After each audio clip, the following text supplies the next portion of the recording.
श्रवण करने के यहाँ से बोला जा रहा है। कुर्सी रखो, निकाल रही है। हेलो, जहाँ कुर्सी लगा रहे होती सर्वप्रथम श्यामपुर भटहा के पावन भूमि पे मैं अपने आप को खड़ा पाकर सौभाग्यशाली महसूस कर रही हूँ।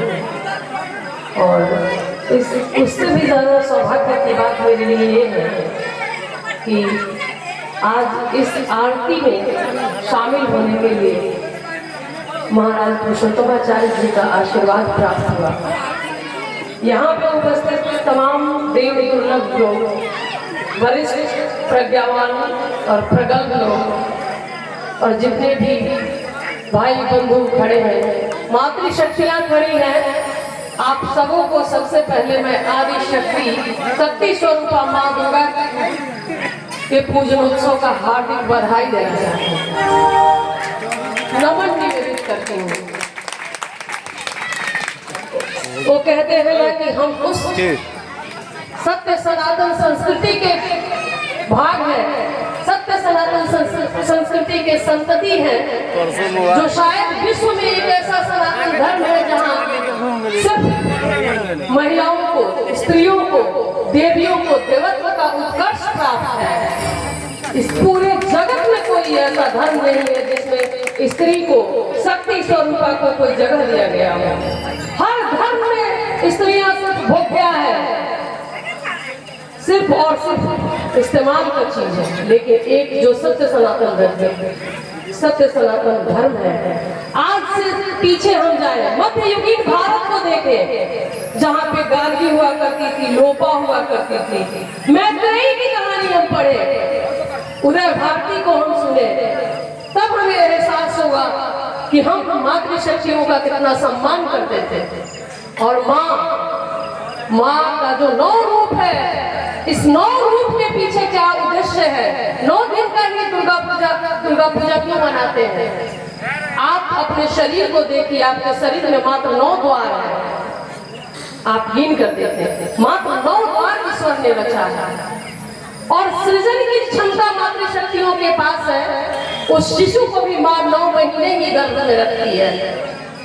अतएव दुर्गा पूजा या माँ दुर्गा का 9 रूप होता है।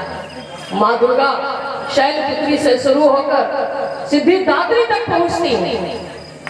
जब ईश्वर का अवतरण इस धरा पे हुआ, उनके साथ शक्ति और माया दोनों है। शक्ति, जब उस शक्ति में शौर्य और वीरत्व की भावना का समावेश हुआ, वो माँ दुर्गा का स्वरूप धारण की। जब उस शक्ति में सत्व गुण का समावेश हुआ, वो महागौरी हो गई। और जब उस ईश्वरीय शक्ति में असुरी ताकतों से लड़ने का क्षमता का समावेश हुआ, वो महाकाली रंचंडी का रूप धारण की। और ये प्रकृति का शाश्वत सत्य है कि इस धरा पे, इस वसुंधरा पे सकारात्मक और नकारात्मक तत्वों के बीच, सकारात्मक ऊर्जा और नकारात्मक ऊर्जा के बीच सतत और लगातार संघर्ष होता रहता है। और जब कभी भी हमारे धरा पे नकारात्मक ऊर्जा का उत्थान होता है, तो स्त्री स्वरूपा मातृशक्ति दुर्गा अपना तांडव रूप दिखाती है और अपना विकराल रूप धारण करके इस सृष्टि का संरक्षण करती है। अतः मैं आप जितने सारे लोग, मेरे भाई बंधु, सत्य सनातन संस्कृति को तो यही बड़ी खूबसूरती है कि सब हमारे भाई हैं, सब मेरी बहनें हैं।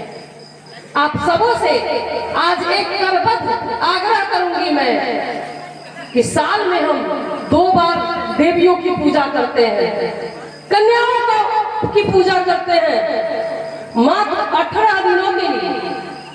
2 नवरात्रि जोड़ लीजिए आप 18 दिनों के लिए। लेकिन आज आप संकल्प लेकर जाइए कि आपके जहन में बेटियों, बहनों और मातृशक्तियों के लिए हमेशा ही एक सकारात्मक सोच रहे। हर बेटी में आपकी बेटी दर से, हर माँ में अपनी माँ दर से। हाँ, इससे इतर मैं यहाँ उपस्थित मातृशक्तियों, बेटियों और बहनों से भी कहना चाहती हूँ, नारी सिर्फ नारी तो महज जब तक कि उसमें नारीत्व के गुण का समावेश न हो जाए। सिर्फ नारी बनकर नहीं रहना है, समग्र नारीत्व के गुण को समाहित करना है। और जब समग्र गुण नारीत्व के गुण का समावेश होगा, आप नारायणी हो जाएंगी। और जो भी यहाँ बैठे तमाम लोग हैं, आप लोगों से मैं ये आग्रह करना चाहती हूँ कि सत्य सनातन की तरफ हम मुड़े। हमारे सत्य सनातन संस्कृति, जिसको मैं बार बार रिपीट कर बार बार इसका पुनरावृत्ति कर रही हूँ, एक कुछ कालखंडों के लिए धूमिल हो गया था। कुछ विधर्मियों ने, कुछ आक्रांताओं ने हमारे सामाजिक ताने बाने को छिन्न भिन्न करने का ठाना था। पहले तो मैं खुले मंच पे करना चाहती हूँ कि कुछ ऐसे खास वर्ग समुदाय विधर्मी, और उसके बाद जाते जाते फिरंगी हमारे सामाजिक ताने बाने को तोड़ने की कोशिश की है। लेकिन वो कहते हैं ना कि कुछ तो बात है कि हस्ती मिटती नहीं।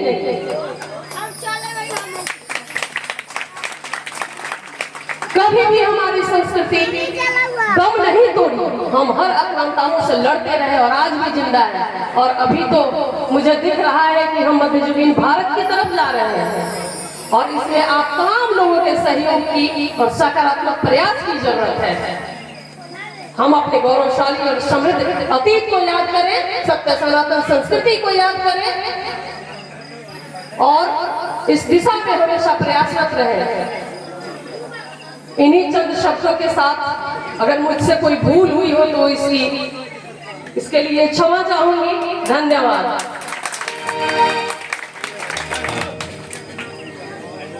बहुत बहुत